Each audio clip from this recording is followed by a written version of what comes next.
The Indian Ocean is the third biggest ocean in the world and runs from Africa to Australia.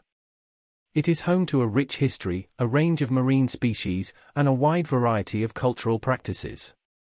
The monsoon, which happens every year and is very important to life in the Indian Ocean region, is the typical seasonal, cyclic wind system.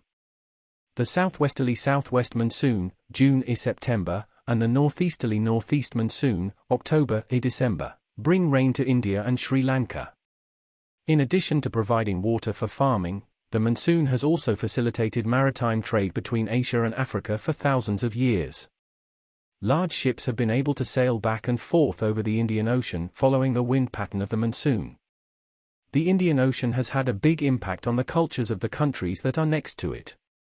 The Indus Valley Civilization, the Mauryan Empire, and the Swahili culture have all called this place home at some point in history. And from the time of the Egyptians, it served as a maritime trade route between the Mediterranean and East, and brought people from all over the world to the region to take advantage of its wealth and prosperity. The trade in the area around the Indian Ocean had a big impact on world history, but it was controlled, dominated, and altered by many different cultures, religions, and groups of people.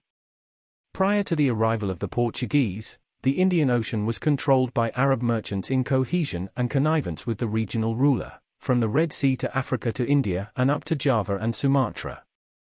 The Indian Ocean became the true Islamic Sea. But how did the Roman-era maritime free trade zones turn into Muslim monopolies?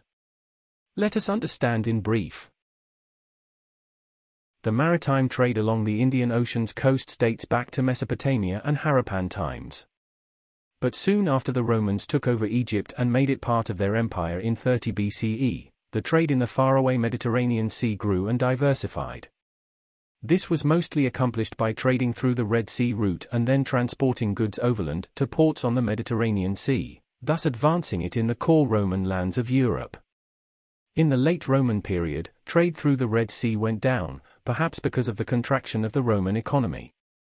Also, the rise of the powerful Sassanid Empire in Persia in the 3rd century, which was always at war with Rome, opened a new route to the Mediterranean from the Indian Ocean through Syrian land and the Persian Gulf, mainly dominated by Christian traders from Persia.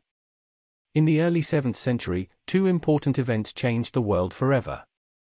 First, the Tang dynasty was founded, which was one of the best in China's long history, and second, Islam, created by the Prophet Muhammad, quickly spread across the fertile areas of the Near East and South Asia, creating a powerful zone of economic consumption with the growth of world-class urban centers, expanding the demands for commodities of all kinds and precious objects. It also makes it easier for people to move from places like the desert and steppe to places with more people and more wealth. The spread and integration of the desert Arabs across the Near East and the southern side of the Mediterranean, as well as their early migration to East Africa and Sind, were all parts of the social, cultural, and political rise of Arabic as a universal language and Islam as a religion. Turkish military expansion from Central Asia, on the other hand, eventually destroyed its cohesion. Much later, when the Mongols attacked in waves of violence, they not only took over the heart of Islam but also brought down the Celestial Empire in China. But whether they were Turks or Mongols, the newcomers adopted the social and cultural traditions of China in the east and of the Arabs and Persians in the west. In 969, the Fatimids arrived in Egypt from North Africa, and Fustat, now Old Cairo, flourished in the Indian Ocean and became the center of transcontinental trade under their rule. In China, north-south migration continues, and coastal cities are becoming distribution and maritime trading hubs. Even isolated Hindu India maintained relations with Southeast Asia. Rajendra Chola invaded Srivijaya's realm in Sumatra in 1025 to get economic benefits. He did this with a large naval force, which means he had ships and the know-how to cross a dangerous ocean.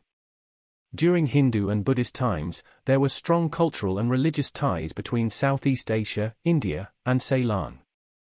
The spread of Islamic influence across the Indian Ocean altered and strengthened these ties in new ways, making the Indian Ocean an Islamic Sea. The change in geography beyond the Sunda and Malacca Straits was a turning point in the spread of Islam by sea, stretching ocean traffic from South China to the eastern Mediterranean.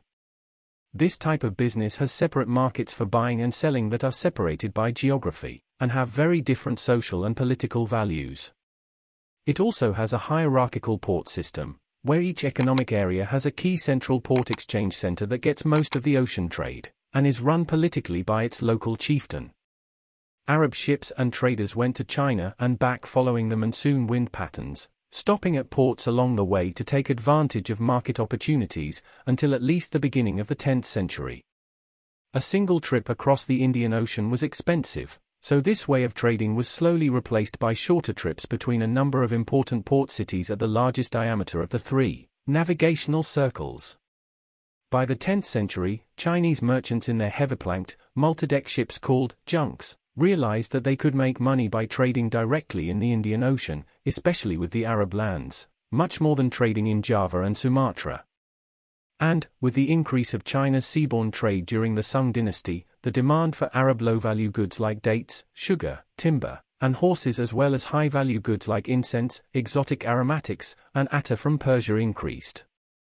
Following the Mongol conquest in 1279, the empire's maritime connection improved further.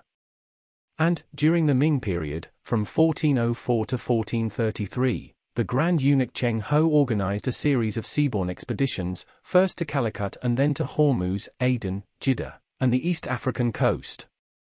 The meticulous preparation of the fleet, as well as the large number of men carried, indicate that political and military objectives were as important to Chinese policymakers as financial and commercial ones. During these expeditions, which were finally abundant in 1433, after senior Mandarin criticism that the financial gain to the treasury would be meager.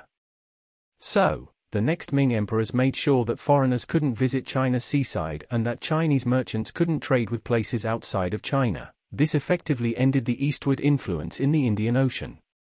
From the end of the 10th century to the middle of the 15th century, important changes took place both in the direction of Indian Ocean trade and in the larger aspects of political, religious, and artistic traditions.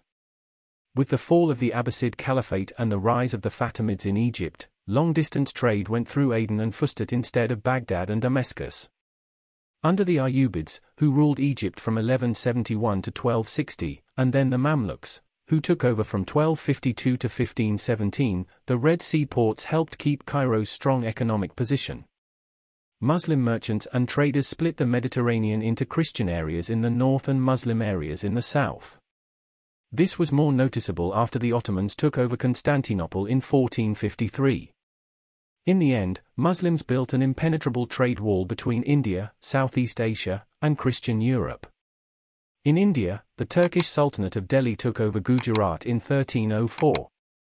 This put Gujarat's wealthy coastal towns under the social and political control of Islam. Around the same time, the Indonesian archipelago's trading ports and coastal kingdoms began to accept the Muslim faith, and the process of conversion continued for the next 3 centuries. These new developments in the Indian Ocean ran parallel to the astonishing events taking place in the Christian half of the Mediterranean. The Moors were kicked out of Spain, and Venice and Genoa became the most powerful trading cities in close contact and cohesion with the Muslim world. In Europe, following the Crusades, there were new military orders willing to fight for money for anyone, regardless of their feudalistic and institutional roots. They were used very well by the new city-states of Italy, like Venice and Genoa, to make an empire without borders that they could use for trade, to fight with Muslims, and sometimes against their enemies in Europe.